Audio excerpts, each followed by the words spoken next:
پاکستان کے کسی شہری کو اگر چاند نظر نہ بھی آئے تو ہم نے سائنس کی بات مان لی کہ ٹھیک ہے جی آپ نے کہہ دیا 19 گھنٹوں کا چاند تھا اور ہم نے ایزیوم کر لیا کہ وہ چاند نظر آ گیا، ہم نے اس بات کو تسلیم کر لیا چاہے وہ چاند کسی نے نہ بھی دیکھا ہو۔ ہم نے یہ تصور کر لیا کہ وہ چاند فلک پہ فضا پہ موجود تھا اور ابر آلود موسم کی وجہ سے یا جو ہے کسی اور وجہ سے وہ چاند کسی انسانی آنکھ کو نظر نہیں آ سکا، ہم نے یہاں پہ سائنس کی بات مان لی۔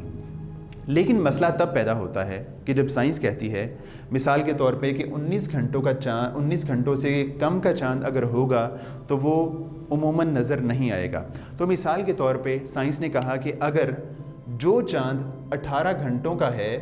اس کو ہم نے یہ ایزیوم کر لینا ہے کہ وہ چاند نظر نہیں آئے گا اور اگلے دن رمضان کا آغاز یا عید کا آغاز نہیں ہوگا، تو یہاں پہ ایک سوال پیدا ہوتا ہے۔ جب سائنس نے ہمیں یہ کہا، ماہرین فلکیات نے یہ کہا کہ 18 گھنٹے کا چاند نظر نہیں آئے گا اور بہت کم امکانات ہیں اس کے نظر آنے کے اور وہ انسانی آنکھ کو نظر نہیں آ سکتا، لیکن ہوتا یوں ہے کئی دفعہ کہ ماہرین فلکیات نے کہا کہ مثال کے طور پہ 18 گھنٹے کا چاند نظر نہیں آئے گا لیکن لوگوں کو وہ چاند نظر آ گیا۔ ابھی پچھلے سال پاکستان میں ایسا ہوا کہ کم و بیش 18 گھنٹے کا ہی چاند تھا اور ماہرین فلکیات اور پاکستان کے بنائے گئے کیلنڈر کے مطابق وہ چاند نظر نہیں آنا تھا، لیکن اس رات کو اس شام کو پاکستان کے بہت سارے علاقوں میں وہ چاند نظر آ گیا۔ بہت ساری انسانی آنکھوں نے اس چاند کو اپنی آنکھوں سے دیکھ لیا، اپنے سامنے انہوں نے فلک پہ چاند کو دیکھ لیا۔ تو ایسے میں ایک سوال یہ پیدا ہوتا ہے کہ جب سائنس کہہ رہی ہے کہ 18 گھنٹے کا جو چاند ہوگا اس کے نظر آنے کے امکانات معدوم ہیں، نظر نہیں آئے گا، تو اگر وہ چاند نظر آ گیا ہے تو بتائیے اب مسلمان کیا کریں؟ اہل پاکستان تب کیا کریں؟ کیا وہ چاند جو انہوں نے اپنی آنکھوں سے اپنے سامنے دیکھ لیا فلک پہ اس کو نظر انداز کر دیں، اس کو اگنور کر دیں؟ اور اگر وہ شوال کا چاند ہے تو جو چاند انہوں نے دیکھا بجائے اس کے کہ چاند کو دیکھ کے وہ عید کریں، اگلے دن وہ روزہ رکھیں اور اس دن کا روزہ رکھیں کہ جس دن انہوں نے جس شام کو چاند کو دیکھ لیا ہے۔ تو ایسے میں کہنا میں یہ چاہتا ہوں ایک ایسا معاملہ جس میں سائنس نے کہا کہ چاند نظر آ جائے گا اور 19 گھنٹوں کا چاند اگر ہوگا تو ہم نے ایزیوم کر لیا کہ سائنس نے اگر کہہ دیا ہے تو ٹھیک ہے، چاند کہیں نہ کہیں طلوع ہو گیا ہوگا اور ابر آلود موسم کی وجہ سے وہ نظر نہیں آیا ہوگا، ہم نے یہ بات مان لی۔ لیکن مسئلہ تب پیدا ہوتا ہے جب سائنس کہتی ہے کہ اتنے گھنٹوں کا چاند نظر نہیں آئے گا لیکن وہ چاند نظر آ جاتا ہے۔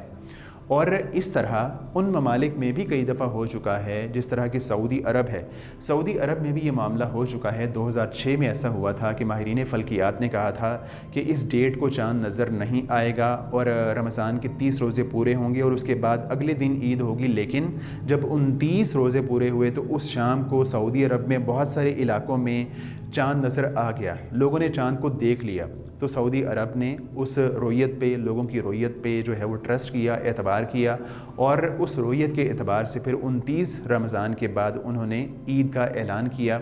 تو اس حوالے سے جو ہماری اس پوری بات کا خلاصہ ہے وہ یہ ہے کہ دیکھیں، چاند کے حوالے سے کیلنڈر بنانے میں کوئی حرج کی بات نہیں ہے، کیلنڈر بنایا جا سکتا ہے، لیکن اس کیلنڈر کو بہت فلیکسیبل رکھنا ہوگا۔ مثال کے طور پہ اگر اس کے مقابلے میں اگر ماہرین فلکیات نے کہا کہ فلاں ڈیٹ کو چاند جو ہے وہ نظر آئے گا اور اگر جو ہے وہ چاند نظر نہیں آیا تو ٹھیک ہے، ہم اس بات کو مان لیتے ہیں، لیکن جب سائنس نے کہا کہ فلاں ڈیٹ کو چاند نظر نہیں آئے گا لیکن اگر اس تاریخ کو چاند نظر آ گیا تو ہمیں ماہرین فلکیات کی بات کو چھوڑ کے اس رویت پہ، حتمی بات پہ، ایک ایسی بات ہے جس پہ اعتبار کیا جا سکتا ہے، وہ اعتبار کر کے عید کا یا رمضان کا آغاز کرنا ہوگا۔ تو اس حوالے سے وہ لوگ جو کہتے ہیں کہ جو ہے ہمیں رویت کو بالکل نظر انداز کر دینا چاہیے اور ہمیں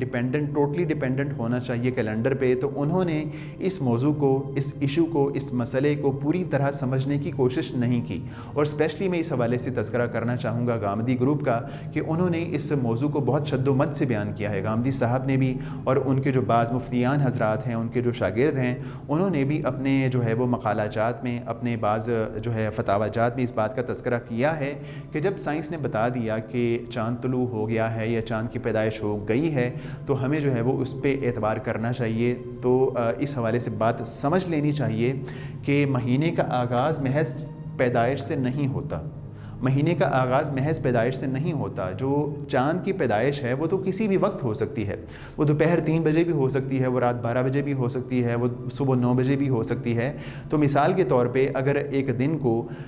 3 بجے جو ہے وہ چاند کی پیدائش ہو گئی ہے، تینوں ایک قطار میں آ گئے ہیں، تو اس شام کو ہم اگلے مہینے کا آغاز نہیں کرتے۔ یہ بات ماہرین فلکیات بھی نہیں کہتے، یہ بات جو ہے وہ اسلامی اسکالر بھی نہیں کہتے۔ تو گامدی گروپ کو یہ بات سمجھنی چاہیے کہ جو ہے وہ چاند کی پیدائش سے مہینے کا آغاز نہیں ہوتا۔ گامدی صاحب کو بھی یہ مسکنسیپشن ہوئی ہے، انہوں نے سمجھ لیا ہے کہ چاند کی پیدائش سے مہینے کا آغاز ہوتا ہے، ایسا نہیں ہے۔ چاند کی پیدائش سے آغاز نہیں ہوتا، جب وہ سائٹیبل ہوتا ہے، قابل رؤیت ہوتا ہے، ویزیبل ہوتا ہے، تو تب اس کے بعد جا کے وہ اس کے مہینے کا آغاز ہوتا ہے۔ اس کا تعلق محض چاند کی پیدائش سے نہیں ہے۔ اور گامدی گروپ کو ایک اور غلط فہمی یہ ہوئی ہے کہ انہوں نے چاند کی پیدائش کو سمجھ لیا ہے کہ جس طرح چاند طلوع ہوتا ہے یا جس طرح سورج طلوع ہوتا ہے اسی طرح چاند کی جیسے ہی پیدائش ہوتی ہے وہ طلوع ہو جاتا ہے۔ ایسا نہیں ہوتا، وہ طلوع نہیں ہوتا، وہ تو نظر ہی نہیں آتا، وہ تو ایک قطار میں آ جاتے ہیں اور 15-16 گھنٹے تو وہ انسانی آنکھ اس کو دیکھ ہی نہیں سکتی، وہ زمین سے نظر ہی نہیں آتا۔ تو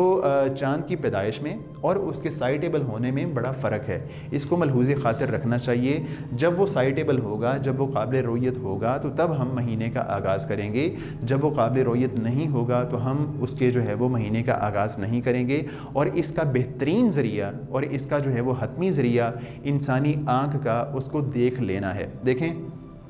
مثال کے طور پہ جب چاند کی پیدائش ہوتی ہے وہ زمین سے نظر نہیں آتا، بالکل بھی نظر نہیں آتا، لیکن اگر کوئی لوگ جہاز پہ بیٹھیں اور زمین سے فضا کا سفر کریں اور فضا میں بہت اوپر چلے جائیں، کافی اوپر چلے جائیں، تو ان کو چاند یہاں سے چاند نظر آ جائے گا۔ ایسا چاند جو زمین سے نظر نہیں آ رہا وہ ان کو فضا پہ بہت اوپر جا کے نظر آنا شروع ہو جائے گا، ان کو چاند نظر آ جائے گا۔ لیکن